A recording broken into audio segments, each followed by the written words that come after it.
வாரத்துக்கு 4 பேர் ஒன்றா கூடாதுன்னு வச்சுக்காங்க. தரிசனம் பண்ணுறதுல ஒன்றும் பிரச்சனை இல்லை. நாங்கள் பாட்டு ஃப்ரீயாக தரிசனம் பண்ணிட்டு நல்லா முருகனை கும்பிட்டு வந்துட்டு இருக்கோம். எந்த இடையூறும் இல்லை. எந்த இடையூறும் கிடையாது. அது ஃப்ரீயாக இருக்குது. அதெல்லாம் மக்கள்லாம் நல்லா ஃப்ரீயாக வந்து போகிறாங்க. விட மாட்டாங்களோன்னு அச்சத்தில் பாதி மக்கள் வராமல் இருக்காங்க காலையில். இல்லைன்னா நேரம் செவ்வாய்க்கிழமெலாம் கூட்டம் பயங்கரமாக இருக்கும். இப்போ கொஞ்சம் ஃப்ரீயாக இருக்குது. இன்னும் கொஞ்சம் நேரம் ஆக வருவாங்க, மக்கள் வருவாங்க. மக்களுக்கு எந்த பிரச்சனையும் இல்லாமல் சாமி பார்க்கலாம். மக்களுக்கு எந்த பிரச்சனையும் இல்லையே. மக்களுக்கு இதுக்கு சம்மந்தமே இல்லை. அவங்க வாட்டுக்கு இடையூறு இல்லாமல் அவங்க வாட்டுக்கு வந்து சாமி தரிசனம் பண்ணிட்டு போயிட்டு தான் இருக்காங்க. சாமி தரிசனம் சிறப்பாக இருந்துச்சு.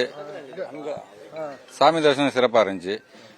கூட்டம் ஒன்றும் அதிகமாக இல்லை. இன்னைக்கு இந்த தடை உத்தரவுன்னு நினைச்சு வராமல் இருந்தாங்க. மற்றபடி ஃப்ரீயாக போகிற மாதிரி சாமி கும்பிட்ற மாதிரி தான் இருக்குது.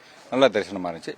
எப்பயும் போல அமைதியாக நீட்டாக நல்லா இருக்குது. நல்ல பாதுகாப்பாகவும் இருக்குது. இப்போ 144 தடை உத்தரவு போட்டிருக்காங்க. அங்கங்கே போலீஸ் நிற்கிறாங்க.